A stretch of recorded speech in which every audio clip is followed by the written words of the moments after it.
Welcome, everybody, back to another Games Talk Live. We are live here, and I have a very good friend in the house. He's also a great content creator here on YouTube, but I want to introduce this guy because, honestly, he's been doing some great moves, making some big moves here on YouTube, and now starting to even interview some industry guests and stuff, and I really like that approach. Mr. Big Cloud Gaming is here. What's up, man? What is going on, man? It's been a while. It's been quite a while. And yeah, man. So tell us, you've been making content for how long here on YouTube? Going about 4 years. I know him Fonz here for about three years. I know him on this platform. Yeah, about three. About 3 years. Yeah. About the end of your first year, I remember going to your channel well before you had even 5K subs, 3K subs. Yeah. And checking you out, you've come a long way since then.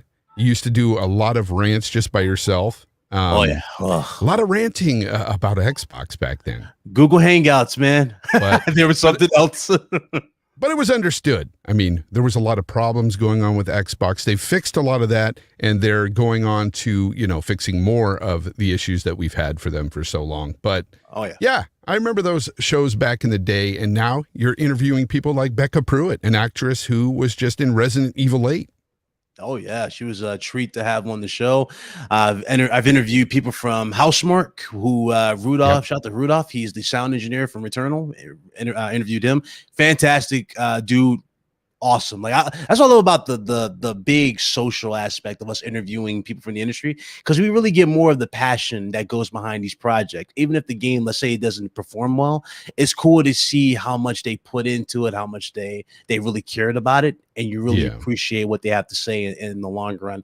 But yeah, I had him, I had her, I had Arvin Villalpando from Blue Point. He was one of the actual not graphic designer. He was one of the, if I remember correctly, environmental artists, where he did like the bricks and mortar around the game Demon's Souls. So he like redid all that stuff. Really cool dude. We've also interviewed Rachel, which is another one for Sony Santa Monica. It's a lot of cool people. Yeah, you guys have to check out his channel if you haven't already. I'm sure some of you that are here already know who this man is. But yeah, he's been interviewing a lot of people on his RGT podcast. That's the Real Games Talk podcast, right? Real Gamer Talk. Yeah, Real Gamer Talk. Yeah, RGT, switched it up. and that's the thing, man. It's such a good show. And talking to people like that, you really get the inside scoop on everything that goes on, like with these games. And that's something that I want to do here as well with some people out there. And I do have some plans in the works for getting some people from the industry on the show, because for me, the one-on-one format is just what works for me. And I just can't wait to do that. But yeah, it's hard to get your opinion out when you have like 20 people on a panel. Yeah, let and alone you do it 5. right too. Yeah, you usually do it with 1 or 2 people. Sometimes 3 and the guest, and it works out really well. But yeah, when you have 5, 6 people on a show, dude, I was like, if it ain't 4, if it ain't 2, I don't want to do it personally. That's where I'm at. Like, that's where we're at with Solidcast. When I do production for Solidcast, where we do the show, it usually just me, Blaze, Rev. At times, if it's not just us, we'll have a guest, make it 4. And that's what I think really works for me personally. I think I can just handle 4 people. I can't handle 6, 5 people. One reason why, it's like I never get to the topics. Sometimes I can't handle myself. All right. Sometimes I can't handle myself, let alone 4 other dudes. Yeah. RDX Sonafet here with the $2.79. I like that price there. No, that donation there. Falconeers 8K don't need a refresh. 8K is here. We're going to get into all that later. RDX for sure. Right now, we're going to talk about this man right here, BitCloud. So, was there any kind of inspiration for you before you got into YouTube? Was there anybody you were watching at the time and you said, hey, I can do that right there? So yeah, I watched everybody. Like, I knew who BG was. I knew who, Hardy. I knew everybody. Like, at the time, I just never made content. I was like more so like a lot of the guys in the chat, right? I was in the comment section. I would either comment or I just say whatever was on my mind. And one thing that got on my nerves at times was I saw a lot of people flip flop and not really be consistent with what they said. And I was like, you know what? If they're doing this, I mean, hell, why not I do it? And then I went to work, went and took a little bit of big amount on my check for a pre-built PC, and then the rest was pretty much history. Because I started off on a laptop, it wasn't working for me. I was like, nah, this is not going to do it. I need a desktop. I need something good. And literally, if you go back to my old school videos, it's literally just me recording my desktop screen, and I'm just talking over it. It's funny how we all have a way we started off in YouTube. Like mine was just me desktop, and I had like a Audio Technica, which is still in that closet there, and we were just talking through the mic and just give my opinions on stuff. And I was surprised because within like a month, I had over 100 subs within a month. I was like, damn, my channel just blew up. So maybe I do got a voice for this. And, and we started to go. And I was at like 1,000 subs by the time it took about 4 months, maybe 5 months, close to 6. And I was at 1,000 subs. Like, damn, this channel really got some potential. But again, the thing about me when I first started this off, especially when we go back to time when I really became a YouTube content creator, number one, YouTube was just in the process of going down the shitter that it is now. Oh, I mean, curse, but it was in the process of going down where it is now. And also, when it comes to the content, pretty much there wasn't really. It was very. I guess you could say it was biased towards Xbox because Microsoft did a lot of things. Stuff. Yeah, it was pretty biased. Biased, I can tell you. But the thing is, at the time, this was, I think, around 2017, 2018. There was a lot to be, upset with if you were an Xbox fan at the time. Yeah, the hashtag deal with it, all that. So I was like, dude, this is not a good look. I was just speaking my mind, and I had dudes complacent saying, you're a bully, and I was like speaking my mind, and it's crazy because I built my name literally with that. I'm not trying to say I used them as a platform, but I literally just spoke my mind, how I felt, and I had a lot of people tune in, a lot of people reach out, a lot of people, say that I'm a good dude for speaking what I said about PlayStation. And then you fast forward 4 years, and we're here now. And not only has things changed, right, for Xbox, they've gotten a better track. But you notice I'm not as vocal because I don't need to be as vocal. We have competition. Things are changed. Things are better. Everybody's going to get a lot of cool stuff. And a lot of people say, no, there's not. It's not better. You're not going to get a lot of cool stuff. 2023, 2024, you're gonna get some incredible stuff for PlayStation 5. I mean, you already got some stuff now. And we're gonna get into that for sure. We got a lot of stuff to look forward to because Microsoft as well. We've both companies. Absolutely. And you're not gonna just hear us glowing about one company here today. It's truly about both. But we are gonna dive into that whole thing with the PlayStation Showcase because a lot needs to be discussed there for sure. But before we get into that, I just wanted to ask you, when did you start gaming? When did I start gaming? I gamed when I was 5. Shout out to my sister. Okay. She had like a little Atari and all that stuff, and I was like playing on that first. And then I started seeing my friends start talking about stuff like Sega. They were talking about the Super Nintendo. Funny thing about the Super Nintendo. This is funny thing about this. Before we had the internet, we used to do this thing. I used to call it carpooling back. Now I call it carpooling because we used to go to people's houses just to play their systems and chill with them. So like I used to always go to my friend down the street for his Super Nintendo, play some games there. I would go to my cousins or whatnot, play some Sega and whatnot, and then I just asked my mom at one point, I was like, hey, listen, I want to start getting into this. So I want to get a Sega, I want to get all that stuff, and I ended up having my first system I ever owned was a PS1.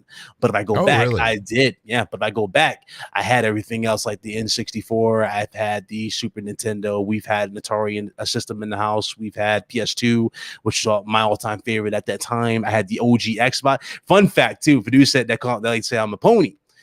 What if I told you I bought the OG Xbox before I even bought a PS2? That was the first thing I was. I was originally Team Green all the way. Was it because you were Team Green at the start, or was it because you couldn't find a PS2 at the start, or was it too expensive? Because remember, the PS2 was pricey, man. It was pricey. I could find a PS2. It was a little later in the gym. I got my stuff. It was my birthday. Reason I mostly went out, right? I didn't game as much. I guess you could say I kind of was out of the gaming phase a little bit, but I got right back in it when I started seeing games like Jet Set Radio Future, games like House of the Dead, the Devil May, not Devil May Cry, the Dead or Alive games. I was like, dude, I saw, and I'm a big wrestling fan, you know this too. And I saw The Rock unveil this. I was like, dude, I got to get that system. That system was pretty dope. And I got this big brick, and I got it on my birthday, and then I just was playing everything on that. And then it got to that point where I was like, I played everything on here, and I'm seeing PlayStation 2 with like all these Dragon Ball Z games. That's why I was getting into Dragon Ball Z, and they had the Grand Theft Auto game. Everybody kept saying they were good. I was like, you know what? Yeah, I want to get that too. And I ended up getting a PS2, and ever since I got the PS2, I was just like so locked in. You know, PS2, it just felt biased because it was like so much stuff there on PS2. The library was ridiculous. There's so much stuff you can choose from. I would even argue that even the OG Xbox had so much going for it because they also brought in over PC games. We had games like Elder Scrolls Morrowind that have never touched a console, you know? There were certain types of Western RPGs that came to that console that we haven't seen prior to that. But Splatman in the chat says, Panasonic 3DO, anyone have one of those? Yes. It was the console that I regret buying the most, honestly. I didn't play much on there, but fighters. It was an awesome machine for fighters. Samurai Showdown, all those Marvel versus Capcom, all those older games, those fighters, they were like arcade perfect. They were great back then. But yeah, it was just such a failed console, though. Yeah, it's crazy too because one of my all-time favorite games on the OG Xbox was Nightfire. I don't know if you remember 007 Nightfire. No, you don't remember 007 Nightfire? Oh no, man. It was 007 Nightfire. The reason why it was so good to me because it was like, dog, I'm still a 007 fan. I love what they're doing. I can't wait for the next film. But the reason why I thought about that game, just going back to the OG Xbox, because we're going to get a 007 game sometime in the future. I don't know when, right? It was confirmed. But I really just look back in my childhood and go, damn, I used to play that game like crazy, 007 Nightfire. But it was so good for its time on the OG Xbox.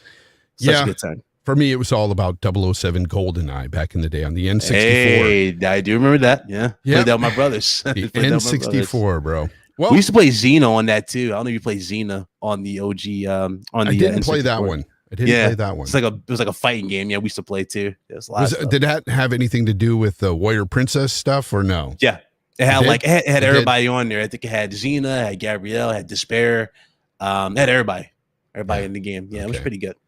Well, I want to play a game with you right now, Big Cloud, and of course, this is going to be 5 questions.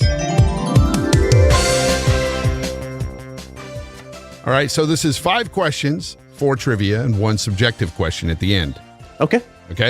So I want to ask the very first question here. Got to have the music. What game is widely regarded as the worst N64 ever? And worst N64 game ever? Nintendo 64 game. I would have to say Superman N64. Correct. I would have taken Superman, New Adventures of Superman, or Superman 64. I remember that game. It was the damn rings, and I rented that from Blockbuster. It was so bad. Terrible. So bad. I rented it too, and I immediately returned it. I remember. Okay, so next question. There were 3 very popular Jak and Daxter games. What developer started the franchise? Ooh, you got me on that one. Come on. You got me on that one, Jak and Daxter. Oof.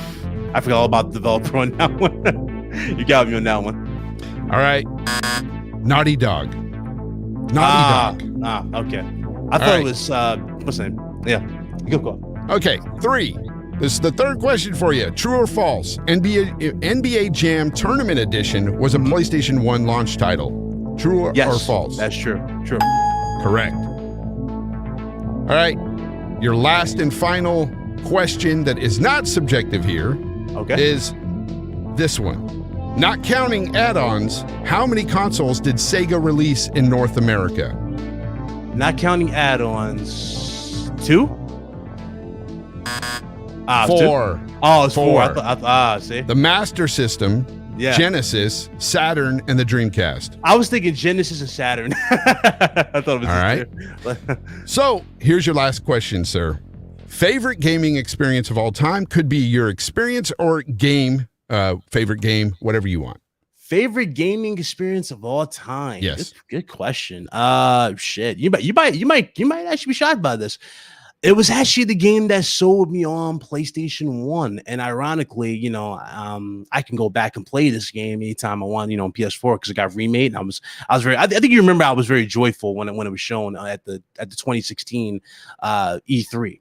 for Sony, but it was Crash Bandicoot when we first saw that game. Yes. The reason why I say that game sold me on just getting back into gaming. I love the 3D aspect where you're running away from like the little iceberg ball, the little bowling ball thing that's coming at you. I love platforming. I don't know what it was about platformers. Platformers really just stuck with me. I was like, do you still like platformers today? Absolutely. Okay. Absolutely. Did you play Psychonauts 2? I do have to get on that. I have to get. You have to. Yeah, I just beat it. I'm telling you, for a platformer, it's the best platformer I've played in years, by far the best. So good. Thank you for everyone playing along in the chat. I love that they play along with that game. You had Eternal Umbra saying Superman 64. He knew what was going on with that game. That game was so bad, man. Dude. Oh man! Shout out to what's that dude's name? I forget his name. Alpha Omega Sin, who did like a destruction video a long time ago. Him. He was like, you know, what I'm talking about, it's like the heavy metal guy. He had like a golf club. He beat the shit. He beat the hell out of those games. Yeah. The reason why I remember him is because the man 1316 Killer would just like go idolize after him so much. Yeah. Yeah. And yeah, it was a weird time in gaming back then, or YouTube, I should say. Oh yeah. It was definitely more creators, I would say, back then. It's not that many. It feels like, doesn't like. I kind of miss all these guys though, honestly. Especially 16 Killer. He added something special, I thought, to the whole thing. He really did. He was a cool dude. Yeah. He did a lot of satire stuff. Oh yeah. But yeah, thanks to the chat. There's so many good people here. It's really cool to see you guys. Eternal Umbra, Splatman, Ice Queen, so many good people. Blue Moon. Man, RDX and Afet, thank you very much. I know we're going to get killed today because of the NFL. Let's face it. We're going to, my show is going to die right now because of the NFL, but I will still be here every week despite the NFL because, you know, I don't really care for the game as much anymore. I used to be a huge NFL fan. 49ers were my team, of course, being hometown here, but I just fell off, man. Fell off the whole NFL thing. Yeah, my mom calls me weird because I don't watch football no more. I just don't care as much as I used to, really, you know, back in the day. Like I used to buy all the football games to support my team. I used to all that stuff. Like NBA 2005 was one of my all-time favorites. I loved NCAA football. 2005 yeah, that too. And NFL 2K5 is my all-time favorite football game to play. That game was so good. So good. Absolutely. But hey, let's talk about something else here because we're going to bore people to death talking about the NFL, okay? They're obviously not worried about the NFL. So thank you guys for showing up today. You guys are awesome. Let's talk 8K gaming, guys. That's right. A lot of talk is going around based around this, what's his name? Moore's Law is dead.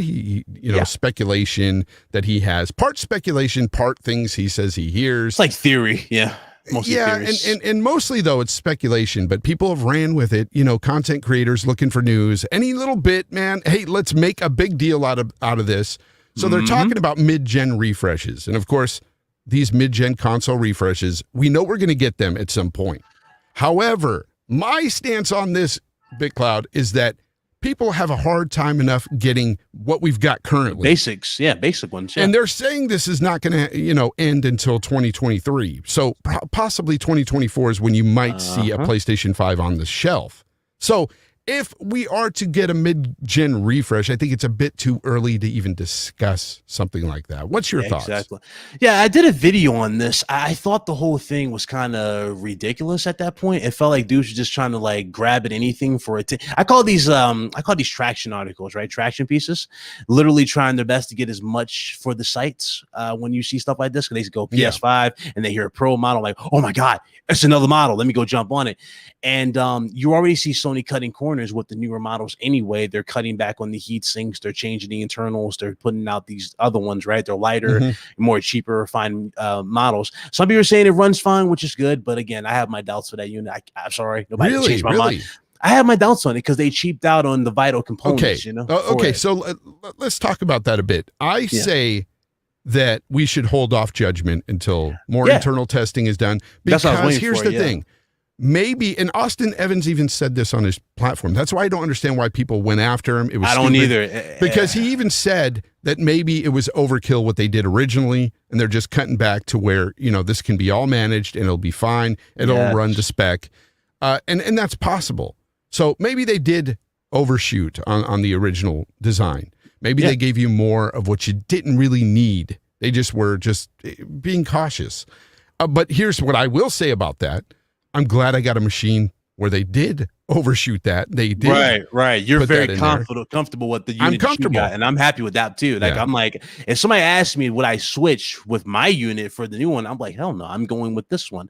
It's kind of like I look at this new unit the same way I looked at the base model PlayStation 3. You remember how when we first got the PS3, it had that launch version, had the chrome finish, had the door that opened up where you had the slots in the front, it had all that crazy stuff. And then you go back a little bit further when they about a year later or 2 years later, they had the other model, which is all plastic, right? It's like it wasn't no chrome and the door didn't open, it was lighter. I got that same vibe from that. Now some people might say, well, that's fine, it's going to do that, sure. But I really have my doubts for it. And the reason why I have my doubts for it is because, again, we don't really know anything. And Sony hasn't even answered the question about internals. So that's why I said everybody attacking Austin. Again, I got criticized for this. They was like, oh, you're just defending fake, false information. It's not even that. It's like, again, y'all jumping the gun. Y'all don't even see anything. He didn't say anything that was a lie. He didn't. And that's where I didn't understand. Like, he basically told it how it is. Look, they're using less parts here. A smaller heatsink, no copper. It is definitely hotter on the external fan coming out. Yeah. But he even said himself it needs more internal testing.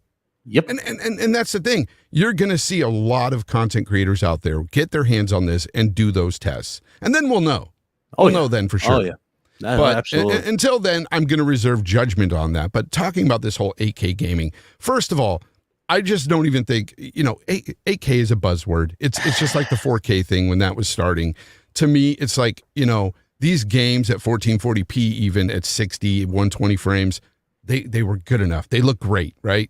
Yep. 4K gaming is great. We're finally getting into that now with these consoles. And I just think pushing it to 8K is just ridiculous. There's no real 8K out there anyway right now. Yeah. And 8K gaming is the last thing I think anybody should worry about. Now, I said this in my videos when we were talking about before the system came out, right? We were talking about DLSS and all that stuff. And now that's finally happening with Fidelity FX, those techniques. And a lot of people are like, oh, that's not possible in console. I'm like, guys, AMD has their own variant of this stuff. It's going to happen. Now, a lot of people are like, well, what about Xbox? They're going to get it too. And a lot of PlayStation got upset when I said that. But again, they're using up-to-date, CPUs, GPUs, so you're going to get some good stuff out of the consoles. So that's why I said it's kind of pointless to have a pro model anyway, because they're not outdated pieces of tech. And granted, we're not even pushing the Moxes yet. Yeah. They won't be pushed to 2023. So why would you come out with a pro model in 2023 when you not even touched the model yet? You haven't. Yeah. RDX Son of Fett is saying the Falconeer's 8K. He wants to get his point across. It's 8K, people. Yeah, but it's the Falconeer, dude. Like, I'm just saying, like, you're not really going to push the limits of a game with 8K, even on a mid-gen console. It's not going to happen. You know why I say that? Because it doesn't happen in the PC space. If you want it again, Fonz. If the PCs can't do it, you ain't doing it. Yeah. And that's just the facts. I mean, now that these consoles are basically mini PCs, because that's what they are, the architecture is just x86, right? Yeah, it's straight across the board, which is why, again, we said this before, right? Certain decisions that Sony made, especially with the way they handle content now, has been very questionable, because it's like there's a barrier to really do this stuff now. It's really a software patch for you, and that's it. You can make it happen. Even basic stuff like for this right here, this controller, basic features like this, right? I don't get why people are defending this being behind a $10 paywall or $20 paywall or $30 paywall. This stuff should already been in every single game. Again, I spend $70. I spend whatever on the console. You know what I mean? That stuff shouldn't be locked behind any paywall. Yeah, especially with a cross-gen game. They're telling you that a haptic feedback is the reason why you pay $10. And it's like the implementation of that haptic feedback, developers have already stated, it doesn't take much work to do that. It doesn't. It doesn't at all. Yeah. And again, I don't mind paying the developers, but here's the funny part. The developers are paid up front. They're not getting paid based on what the publisher is selling the game for. They don't get paid afterwards. They get paid for their work up front, people. Yeah. This extra $10 doesn't go to the developer's pockets. And this is why I said, Yeah. And that's why I say, you know, the 4 years I've been on here, and you know, it's my tone has changed. You see how the way I've been going about stuff and how I've been talking about it. But you see it with just the way people act on the internet now. Everybody all of a sudden just blames Game Pass in the sense like Game Pass comes in every conversation.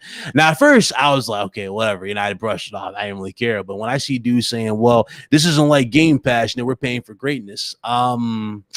Yeah, me paying $30 for a game that I already have right here on the PS4, which, mind you, could have just benefited from a natural upgrades path system on PS5.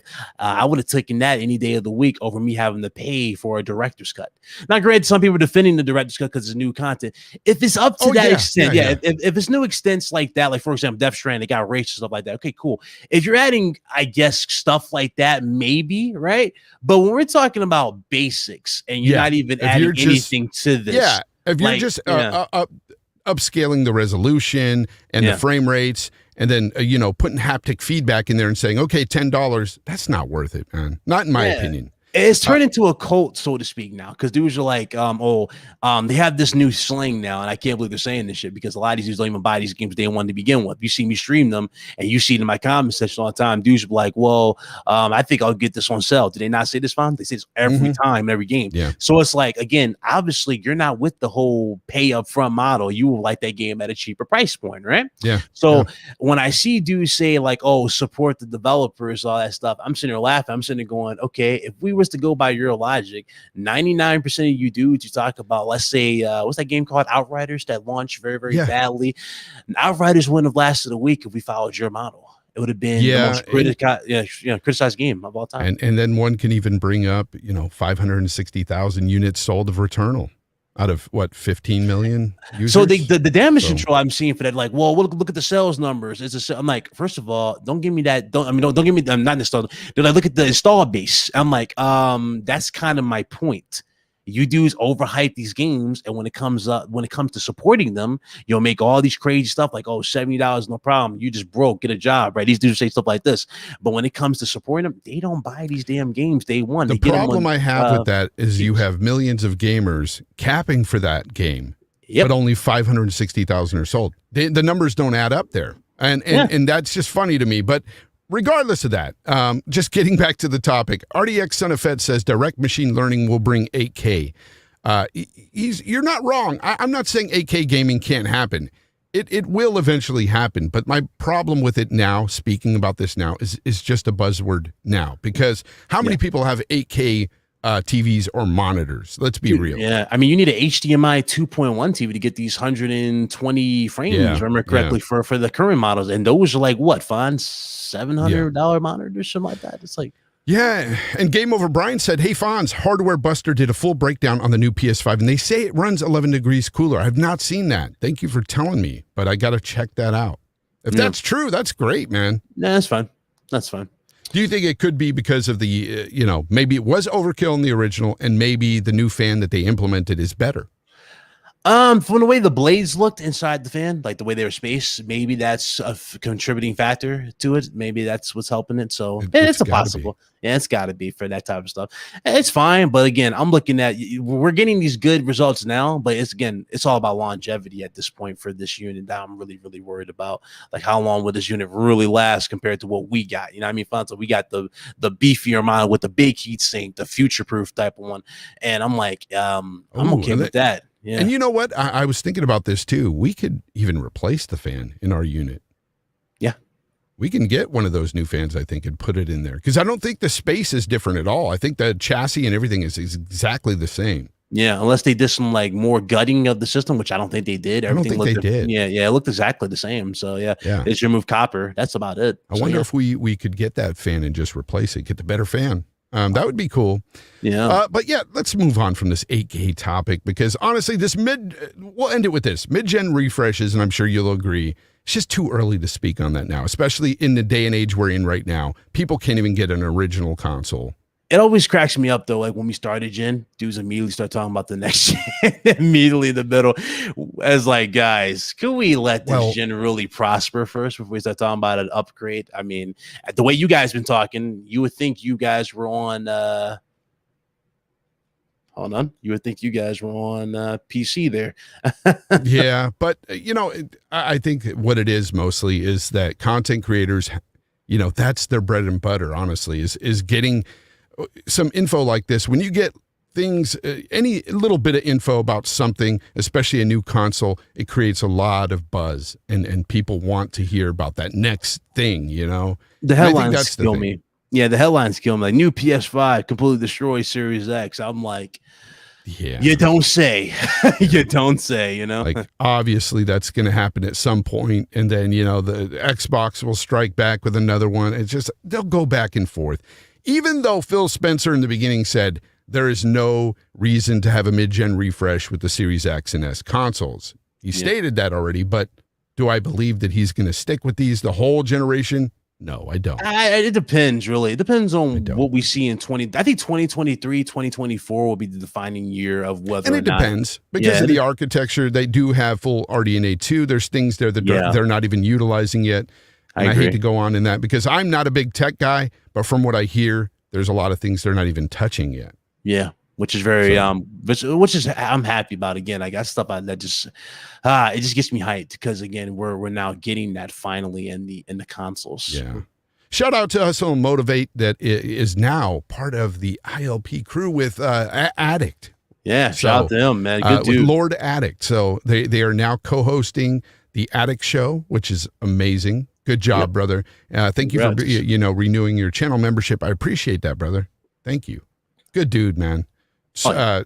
Real supporter, man. I love that about Hustle. Really Hustle's a great supporter, and also Hustle does great content too. If you guys aren't subbed to him, go sub to him. He's doing great things, and he does a lot of Let's Plays and stuff. He puts a lot of good production too into his streams, and a lot of people. I hate when I see that. Like, I see people put a lot of work into stuff, and it just doesn't get the results. I'm like, guys, help him out too. His sound is great too. Absolutely, guys, go help him out. Go subscribe to his channel. Check out his live streams, everything. Just the whole 9 yards. He plays everything. He even plays with Aircuts for the one. That's another good content creator. Yeah, Aircuts. I'm gonna have her on the show soon. I've been talking to her behind the scenes. Gonna have her on because she's a great content creator and honestly a great gamer. So I can't wait to talk to her. She's a good person. That's all I love about her. She really is. She really is.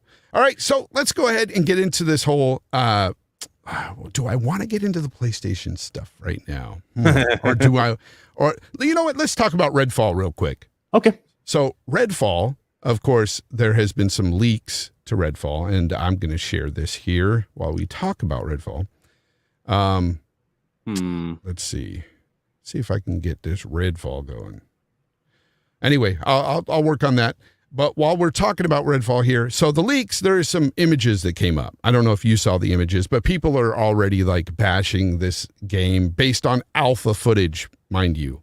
Oh, I think I did. It was like a pixelated image or something like that. Well, there's a bunch of images that came out. Like there's basically, there's got to be at least 10 images that popped up, and people are posting them on Twitter saying that this game is already trash. It doesn't look good.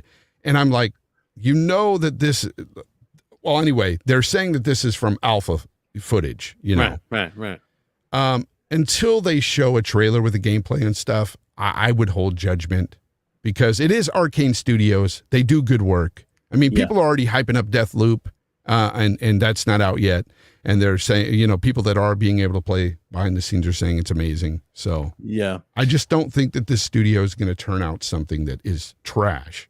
Yeah, that's the thing about the internet too. With the leaks, you see it every time. We saw it with this. We saw it with Spider-Man PS4. Remember how when they were saying it was downgraded because the eyes like that they didn't see from the trailer wasn't moving. Again, we haven't seen it. I personally. Something in pre-alpha, if you're comparing that to something that's done or in the end phase, it's kind of stupid. I did see some tweets, dudes were comparing it to God of War. Again, I was like, wait, what? Yeah, why? Yeah, dudes, I don't know what was going on there. They was like, God of War is pre-alpha. God of War is not pre-alpha. That game is pretty much done. Wait. Yeah. Okay. They're saying God of War is pre-alpha. Yeah, do they not understand that this is basically the same assets and stuff that they used in the 2018 God of War? Hence why it does the same boat mechanic where he throws That's the why boat it's into got the the rope. same exact animations, the same exact graphics, everything. Even the fights. Well, not the fight. Even the combat is pretty much the same. Aside from you added moves, you know what? Let's not even get into that right now because we're going to talk about that later. Yeah. But yeah, as far as Redfall goes, they're saying that this is an open world game too. That's something that was different from what I initially thought, because at first we were thinking this is going to be more along like Left 4 Dead or Back 4 Blood, 4-player co-op. I did hear that you could play it solo as well, and that's what they're saying, that you can play this game solo, but it's an open world game, and there's going to be loot and stuff within it, and upgrades, RPG mechanics, all that stuff, which it speaks to me as a fan of the open world genre. Like, I love open world sandboxes, and I'll definitely be playing this one day one, but it's sad that people look at some images and say, oh, it doesn't look good. And these are bad, really poor images, these are images that look like they might be 720p, and they're just like fuzzy. Even for 720p, it's fuzzy. Like, again, I don't get it. Like, dudes think they know what they're talking about. They don't know the difference between using the same assets versus a damn game that's legit being the code's legit being made from scratch, and it's in pre-alpha, and we don't know anything about it. Again, I don't know what to say. Like, the dude's just the internet. It never fails. I even saw comparisons to Ratchet and Clank fonts. Ratchet and Clank looks amazing. It looks like a Pixar movie. This is an open world game. That Ratchet and Clank is very linear. It's not the same case. So is God of War. It's pretty linear. You've got these little hub worlds that you can kind of exploring, but there's not too much exploration to be done. I just don't like unfair comparisons, and I think that we need to just fall back and just wait to see more. Oh, wait till we get into Hellblade 2, Avowed, Everwild, when that stuff eventually drops, you know how they're going to be. It's going to be even more of this type of stuff. Yeah, there'll always be this type of stuff. And I will admit, there is a certain quality to a lot of PlayStation 5 games that is unseen on the Xbox side. And some Xbox dudes are going to hate me for saying that, but it's just the truth. It's the production. It's the level. There's a level of production that happens with PlayStation 5 games that does look a bit better. Now, you've got games on the Xbox side like Gears 5 that look phenomenal. Hivebusters, phenomenal. Nobody's taken away from those games. But overall, there's just more quality games over there at Sony in terms of not only the look, but the production value, the voice acting, all of that. Is just, I don't know. There's something about those games that really intrigue me. They're some of my favorite games anyway. Let's go ahead and get into the show, the PlayStation Showcase. What was your overall thoughts of this showcase? So the first half of the show, I was scratching my head because of some games in there I didn't really care for. Like, for example, they started off with Fire with Knights of the Old Republic. That was fantastic. I was like, yes, that's cool. And then I heard that it was a time to school. So I'm like, okay, so it's going to be a year. Then they said, no, it's going to be a 2-year exclusive deal type of thing they're working on. Oh, that's big. No matter that's what. Pretty big. Yeah, that's big. KOTOR just has so much nostalgia behind it. Even if it was only a year exclusivity, it would sell PlayStations. Yeah. Sorry. There's so many people out there that would buy it for that game alone. Now, PC guys, you get it day one. You don't have to worry about that. Yeah, they were doing that. Yeah. You see where Sony's going with some of this PC stuff now. Right? You're gonna love my take on that. We could take it, but give me your take on that, by the way. I got you. This is free flowing, man. Organic conversation. Go ahead. Let the people know. So the whole PC thing, there was a game that was shown at the showcase. I called it months ago before the leaks even started to show up for it. I legit proposed this game because it made sense logically what Sony's doing, because Sony made a page on Steam's account. I'm talking about like a little seller's page or something like that on their thing. So I figured more stuff was going to happen. Uncharted is going to PC along with Lost Legacy. They're not doing 1, 2, and 3, which is a little surprising because I thought they were just going to put the whole thing there, but they did 4 and Lost Legacy on there, remastered for it. It's going to be there. And they're also releasing that again on PlayStation 5, which again, Fonz, I'm getting disgusted seeing this because, like, You already have it on PS4 and it works naturally on your PS5. What's the point of a remaster unless you're adding something more crazy, right? Are you adding 60 FPS? Let me guess, you're going to add DualSense support. That's going to justify a $30 upgrade, whatever the hell this is going to be. I don't like that. I don't like that model. So when I go to this, I'm like, yeah, I called this months ago. And it's funny because I had dudes to say I'm an Xbot and skies over this. I'm like, guys, it's common business what you're seeing here. What you're seeing with Jim Ryan is different versus what we're used to. You're going to see a different He's a businessman. That's it. It's a different business model. He is. Yeah, he wants that Nintendo type of money, but at the same time, he'll get it by any means he can. In this case, putting it on PC. And the thing that cracks me up is the damage show. But the game will sell better on PS5. We just had this conversation about Returnal. We just had this conversation about Ratchet and Clank. We just had this conversation about XYZ. That is false. Stop it. Have these dudes who run their mouths about these games, don't buy them. That's the problem. So that's why he's putting them everywhere if he can. And that game is going to be look what happened with Days Gone. It didn't sell well for them. They didn't it's feel flourishing like on PC. Well. Yeah, it's flourishing on PC. Yeah, PC, it's doing really well, and it was a good game. In my opinion, it was a great game. I enjoyed it thoroughly. I had no issues with it on the Pro. Yeah, there was some frame rate issues when you were on the bike here and there. It drops little bugs, but man, play that on the PS5. It's beautiful. It's great. It looks great. I was playing on the PC. I was like, damn, dude, this looks so much better, so much more crisper, so much more sharper. And I love the detail they did in there. I'm just happy that the team was getting, more support for it because they were actually talking about it for a couple months afterwards. I was like, yes, that's cool. Good to see. Will we see a sequel? I doubt it, but at the same time, I'm glad you guys got a last little hoorah type of thing. With the whole game or whatnot. But to go back to the show, they showed KOTOR, which was great. They showed Forspoken. Forspoken looks really, really good. I do like what they showed. I think it looks good. Yes, that was one of the ones that they showed early on that I was hyped for. Now, I will agree that there were some games, there was like a lull in the middle of the show where I just didn't really... Yeah, it was that game. It's called Chia or something like that, where it's like the character. Yeah. But opening up with KOTOR, put that nostalgia in me and that excitement that I was excited throughout the show, right? I was already hyped for that. The fact that they just showed that, I was like, oh, man, I can't wait to play this. Because it's not a remaster. This is a remake. And this is what we want to see because like with the Final Fantasy VII remake, that thing is awesome. And so I'm looking forward to this. Now, this is coming from a team, Aspire is the ones doing this, the dev team, and they usually make remasters. So BioWare has nothing to do with this, unfortunately, and that is the only downfall I see here, possible anyway. Hopefully what happens, though, is that they just take the source material and just improve upon it rather than rewrite it. Absolutely.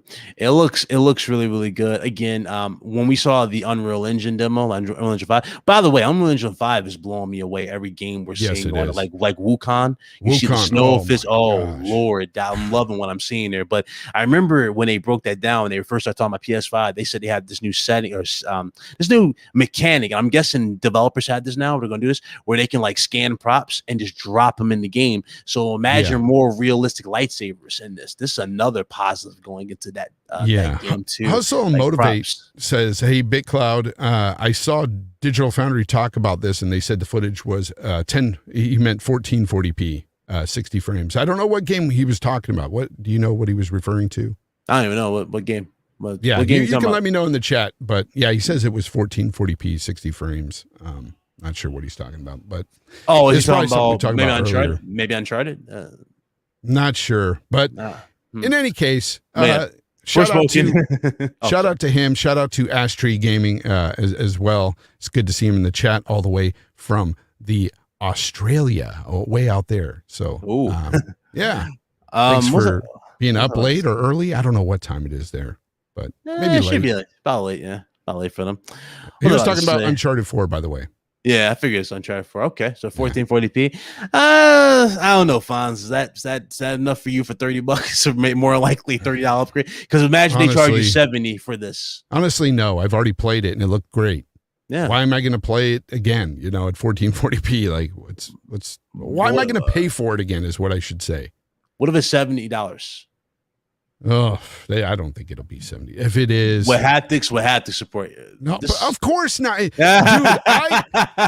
Here's the thing, people. PlayStation. Pegasus Nation. All right, because that's what they like to refer to themselves as, which I think is corny as all hell. But it's Pegasus Nation. I will say that to me, haptic feedback is a gimmick. For me, I turn that stuff off. I turn it off, and so do most of my friends that play any game on PlayStation. It's rare for a game, maybe Astrobot to use it. Maybe there I'd use it, but Ghost of Tsushima, I turned it off. I don't like it. Spider-Man, I didn't like it in Spider-Man. No, that whole web feeling. Oh, I feel the tension in the web. No, I just feel the thing fighting me. I don't care about it. I shut it off, and that's just personal. If you like it, that's great. Did you like it in Demon's Souls? I didn't play Demon's Souls. Oh, you didn't play Demon's Souls? I wasn't going to spend $70 on a game. That's my stance. I'm not buying games. $70. I haven't done it yet, and I won't until the whole industry is completely $70, and I have no choice. Yeah, like my thing is this, like we talking about Red Dead 2 when we usually bring this up, but remember how Red Dead 2 gave you so much content for $60? It would have to be like something like that for me to really go $70 is like worth, the whole deal type of thing. Because we're still paying. This time we're paying 70, right? But we're still paying for incomplete games. We got season passes. We got additional content being added. It's like none of this stuff's being added free. And then you have the stands that go, well, what do you mean? The developers got to get paid. I'm sitting there going, no, I'm not trying to get nickel and dime. Then they get mad when you don't buy it. I'm like, dude, that's But again, we have to go back to that. The developers aren't getting paid based on what they're charging us. That extra $10 doesn't go into the developers' pockets.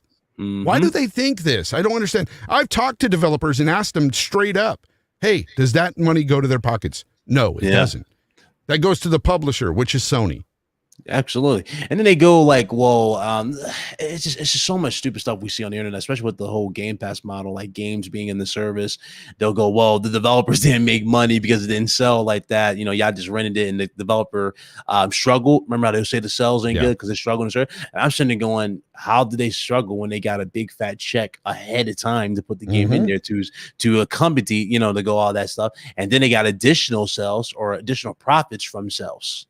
So obviously they got paid. It's just dudes don't want to look at that. They want to get into numbers. But hey, let Big Cloud, right, or let Fonz talk about how abysmal the PS5 sales are when it comes to first party. Oh, that's a different story. It don't make sense. No, it's the same type of conversation. It's like dudes just don't listen. Yeah. RDX Sonafet says Stalker 2 is the first releasing for Engine 5 game, Unreal Engine 5 game. Yeah.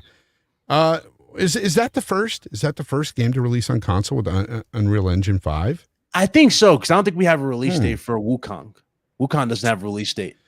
Yeah, and you've got other games testing the waters with Unreal Engine 5 as well. And anytime I see any of that, looks great. Even that little indie game, Vengeance 2099. Yes. That Vengeance. game looks great with Unreal Engine 5. Any game looks great with that. Dude, that's like my favorite engine so far. I'm just so hyped for the possibilities, what they do with that type of stuff. Like with the snow physics, no doubt. So much stuff they're doing. It looks really, really good. I really want to see every developer do something like that, just up the ante with these engines. But I guess I'll go back to the show.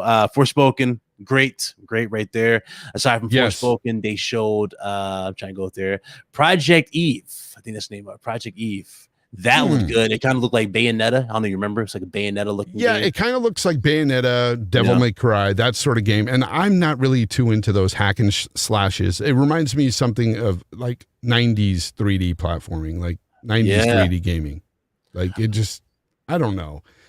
I liked it for what it was. I'm like, because the thing I said is in my chat, and I guess dudes were either got scared or I upset them when I said it, but I was like, damn.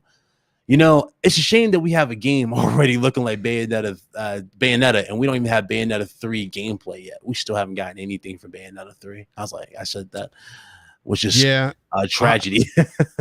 That's true. They promised that game on Nintendo years ago. Yeah. Years ago. It's wild. We haven't seen anything for Bayonetta 3. So neither are we seeing Metroid Prime 4 as well. Like the splash screen.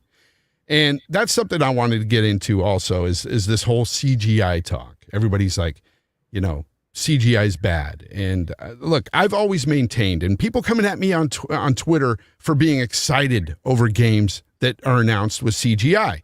Here's the thing. I've always maintained that CGI is fine for a game announcement. The first time you announce it, right? I don't care if it's CGI. Okay. The next time we see it, it better be gameplay. How do you feel about that? Yeah, I'm with you exactly. Like when I was about to go to the show, but if I was to go through all the other games and I didn't really care about the game that woke me up in that show, and just for a hardcore fan that I am of that character and that particular, that universe, was Wolverine. I don't know if you saw my reaction on Twitter. My reaction went viral on Twitter, but I literally let it out. I was like, bro, this is something I've been waiting for years. I've been asking for a Wolverine game. I love Wolverine. I love that character. Same. And when we come, and there's so many things they can do. And by the way, they confirmed that it's rated M. Did they? Yes, they confirmed that it's rated M. Okay. I'm happy. That's all I need to hear. I'm excited for this. Okay. Yeah. Because here's the thing. When this trailer started, all right, I'm watching this and I see this happening right here, and you've got it on the screen right now, guys. Yep. I see this guy bust out a knife. As soon as I saw the hairy forearms, I immediately started thinking, no. That's what I was like. And then the claws came out, and I was like, yes, so excited. And people got mad because I went to Twitter and I'm like, oh my God, Wolverine. And I'm just so excited. Insomniac doing this as well. Yes. And see, the thing about it, I love about Insomniac game. This, first of all, Insomniac game is literally the best studio that Sony has. That's their best studio. There is no hands down. There's no buts about it. That's their best studio. They are carrying PlayStation. Carrying them right now. Hands down. That is their best studio. When I saw this, my mind wasn't even thinking Wolverine, Fonz. I wasn't thinking Wolverine. I was taking it to other places. I'm thinking, there's no way Marvel's going to give them a Wolverine game. Real quick. Eternal Umbra says that there's no official confirmation of rated M. It's on Twitter. It was on Twitter. Oh, really? So yeah, it was. Yeah. Who posted that? I can get it from Evan Fularka. He posted it. Hopefully it's not like Pegasus Nation. Yeah, hold on. Let me go over. No. I get it. I hope it's an official statement, because you cannot have a Wolverine game without that mature rating. I'm sorry, you can't. Going back to the rated M, the bunch of games we've had of Wolverine over the years, most of them were bad. Okay, but Wolverine Origins, not the movie, the game was actually pretty good. It was decent, and it had dismemberment. It had it had a mature rating, lots of blood. Way more blood than the movie had. Yeah, so, when I see this Wolverine game, because we just got off the high, which was the I suppose in the you see it in the chat here in your and your stream rights, put it there. But if you look, that's awesome. The thing is too, we just got over the reveal for Dead Space remake, which looks fantastic. Now you remember how in Dead Space they were showing out the new mechanic, you shoot off pieces of flesh. I was sitting there saying, since it's rated R, it'd be cool to see that type of tech doing reverse. So when he gets damaged, it heals.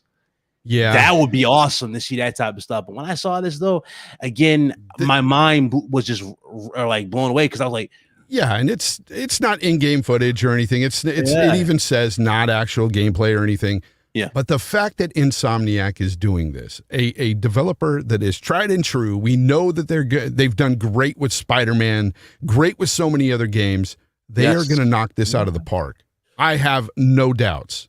Dude, I am so excited for this. When I saw this, I immediately said to myself, I was like, how in God's name did Microsoft? And I don't want to be that guy, but I was like, how did Microsoft let them beat them to the punch to a Wolverine game? Thank you. Me and you both been saying this. Like, dude, they need a counter to Spider-Man. Wolverine, X-Men would be a counter. I don't think a company needs to get a suit. I don't think Xbox needs to have a superhero game, but I want them to have a superhero game. That's the thing. And so many millions of other gamers do too. The fact is that there is a want out there for these types of games. This is the reason why Spider-Man has sold a lot of copies over there on PlayStation's platforms, because people want this. Oh, yeah. Wolverine is going to do excellent. Now that I know that a mature rating is coming, awesome. Dude, that is awesome. Because this trailer here, this little teaser anyway, it set up this game so perfectly with the mood The music that was playing, the bar scene, just totally reminded me of the comics when I was a kid. Dude, I like his design, the way he's just sitting in the chair, how buff he is. He's not like overly, cut or no like that. It looks like he does in the comics. Yeah, he does. He looks like it. He's just sitting there. He's just drinking. He just goes, here's the guy. He just takes that long sigh and just the blades come out his fist. I'm like, dude, when I saw that again, I was just like, oh my God, here we go. We finally have it. It looks fantastic. Can't wait to see it. Obviously, we didn't get a release date for this. This is probably 2024. 2025. Yeah, I'm saying 2025, dude. You said 5? Like, okay. I think 2025. And that's only because you've got Spider-Man 2 releasing in 2023. I say give them another 2 years after that. That's fair. That's fair. And it's going to do amazing. Shout out to Gaz, by the way, stopping by. Neil V, thank you very much for coming by, man. Alvin, Donnie, what's up? Thanks for dropping by. Had Gas and Ace on RGT Friday. Yeah, I saw that. Yeah, we had fun. Shout out to Gas. So good dudes. Yeah, got to have Gaz and Ace on here at some point because Ace, he's the quiet guy, but he's really smart, man. That guy knows a lot of stuff, man. When it comes to tech, that guy knows his stuff. Yeah, dude, hilarious. So let's go ahead and get into what I'll say showed in the show that I thought was really good here, and that was Spider-Man 2, man. Listen. That was awesome because again, we knew it was coming, right? We both knew it was coming eventually. We just didn't know what we're gonna see in the trailer. Oh yeah, we got the suits. We got a new suit. We saw the new advanced suit 2.0 on Peter. I was talking to Evan Falarka about this. The new suit from Miles. That's a new suit. It's not the same suit from Miles Morales. It's a new one. And then we heard this. Background. Dude talking and over the background, and that's Kraven the Hunter. Yeah, that's what people are saying. Yeah, that's Kraven the Hunter. It's got to be Kraven the Hunter. And then it just cuts to the alleyway. It goes dark, and you see teeth, and you just see Venom. Man, look, like I said before, Insomniac Games is their best studio. There is no ifs, no buts about it. There's just Naughty Dog is second place, in my honest opinion, if not third. Yeah. At this point, they've been dethroned. Just the sheer volume of quality that Insomniac has pushed in record time, it needs to be applauded, and that's something that just cannot be refuted. That's just the type of studio they are, and I loved what I saw with this. Now, it also sold me on the Venom, though, Fonz. I don't know if you heard. Guess who's voicing Venom? Who? Tony Todd. Oh, okay. Yeah, the Candyman is voicing Venom. The Candyman. Yeah. No, he sounded great because he does say something at the end there. I don't have the audio to it because I don't want to get copyright stricken. Yeah, he said, yes, we will, because the dude asked, will somebody give me a challenge? Sounds great. Desire? Yeah. Sounds great. Kraven sounds great as well. It's going to be a fantastic game. A lot of people were speculating, though, as soon as they saw this trailer, they were like, oh, we get to play co-op. And naturally, you're going to think that because you see them fighting together there. But I had to remind some people that we did that in the Miles Morales at the beginning of the game with Rhino. Yeah. You were playing with Spider-Man for a little bit there, alongside him anyway. So I get the speculation, but at the end of the day, this is a single-player game, confirmed.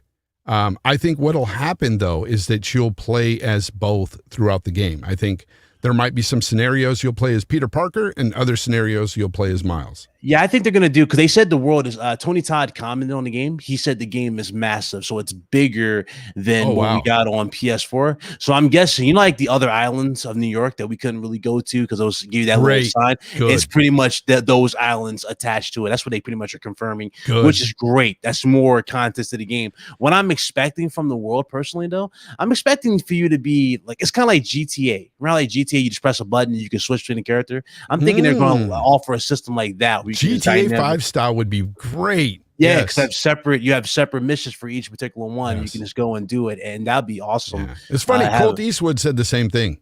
He said that's what he's speculating. Yeah, that'd be awesome to have it. They also showed in this trailer dual takedowns. like Arkham Knight. Wow. So that was another thing, and that was pretty interesting about this trailer. But it was a lot of cool stuff to do it. I will say the only real thing, the only two downsides about the whole PlayStation show was Deathloop, in my honest opinion. The reason why I said it was Deathloop is because we've seen it like the bajillion times. It feels like that game was the new Oddworld for Sony at that point, because we keep seeing it every show. And then we saw GTA 5. Again, I don't know what they were thinking by re-releasing this game. At this point, you should just show GTA 6. Yeah, it was pointless to rehab that game out there, but I didn't really care for that game. It just looked bad. I'm showing Forspoken on the screen right now. I know we touched on it earlier. It's just it's one of those games that looks really promising. I liked what I saw of it early on when we saw the little teaser back, I think 2 years ago. Mm-hmm. I'm not sure when it was, but I think it was around 2 years ago. But it's called Project Athia. Yeah, this is a multi-plat, timed exclusive from Square Enix. So you'll be able to play this on your Xbox eventually as well, guys. But it looks really good to me. Like the graphics and everything look really good. Player model, I think they're using the same engine as the Avengers, huh? Wow, that's crazy. I think they are. That's crazy. It's the same engine. But as far as these games, hopefully people understand that. When you show a game, especially the first time, like CGI, there's nothing wrong with CGI. I didn't have a problem with it with the Xbox E3 show, and I don't have a problem with it at this showcase. Yeah, we've seen it with every game last generation, especially Order 1886. We didn't see gameplay at first. We saw like water, and then we heard voiceover. You know what I mean? Like it's just that type of stuff. You're always going to see a cinematic. Yeah. It's one of those things that you have to deal with. I mean, there's no gameplay to show, and to me. Some people say, I don't want them to show games if there's no gameplay ready. It's like, well, then you're not going to see games at least a year out, or 6 months out. And I like hype generated even years out. Like I like knowing what's coming in the long run. This is what sells a lot of consoles, man. Like, honestly, people get hyped for this. People like me, I don't know. Maybe I'm easily amused. I don't know. Maybe it's my old age. But when I see stuff like, the Wolverine trailer, I get so hyped. I feel like a kid again, and I'm like, I cannot wait. Let me ask you about the Wolverine thing. Who do you think they're going to have voice the character? Who would you want to voice the character personally? Wolverine. That's a good one. Yeah, would you want Hugh Jackman to come back? No. And Hugh is a great Wolverine, don't get me wrong, but I want a more established, deep, gravelly voice. Okay. I want somebody that's, real seasoned in voice acting and just has this growl to his voice, because that's what I imagine when I read the comics. The guy is, he doesn't mince words. He freaking says a lot of stuff that I won't even say on the show in the comics, but he's just this tough, badass dude that, you want him to exude that toughness. Yeah. And to me, Hugh Jackman, just his voice doesn't exude that. It was more of the hype for Hugh Jackman for what we saw over the years. Everybody saw him as this tall guy. In the comics, Wolverine is not a tall guy. He's a real short guy with anger management problems. That's what made him so lovable. A lot of people in the chat, like Tondo, saying he wants a new voice actor. True. So would you guys want the OG from the OG original anime, maybe, to come back and play him? I don't know about that anime, so I forgot him. But anyway, a lot of slot characters. Yeah, but the show was good, man. The show was really good, in my opinion. I was hyped for it. Yes, there were some games in the middle there that they showed that we didn't touch upon because they were really forgettable. Just like who cares? And it was kind of like when I saw. And there was a lot of multiplats. Oh yeah, that was the other thing too. They kind of put me. They were kind of putting me like not necessarily to sleep, right? It was just kind of like I had that feeling like, I don't know, guys. I don't know. And then we start seeing these big announcements like the Wolverine, like the Spider-Man, like Gran Turismo. Gran Turismo looks good, even though I'm not a racist sim guy. And then they showed God of War. God of War looked really, really good. Yes, we got to talk about God of War. Gaz, no, Alana Pierce cannot voice Wolverine. Stop. This guy. That does not work, Gaz. That does not work. I said deep and gravelly voice. Wow. Okay. Anyway, let's talk about God of War. God of War is a game that, let's be honest, okay, even Push Square did an article and said, this game looks like it could have been DLC with the way it looks, the aesthetics. And that's exactly what it is. And the reason being is there is proof out there. There are articles written where Cory Barlog stated that this was originally planned as DLC that got too ambitious. It got too ambitious, too big, and they just didn't want to do it. They was like, you know what? Let's just add on to it and go about it. And mind you, and nobody here is saying, because I know the Pegasus Nation is going to come after us. The Pegasus are going to fly by. Caw, caw. They're going to come by, and they're going to say, hey, don't call it DLC.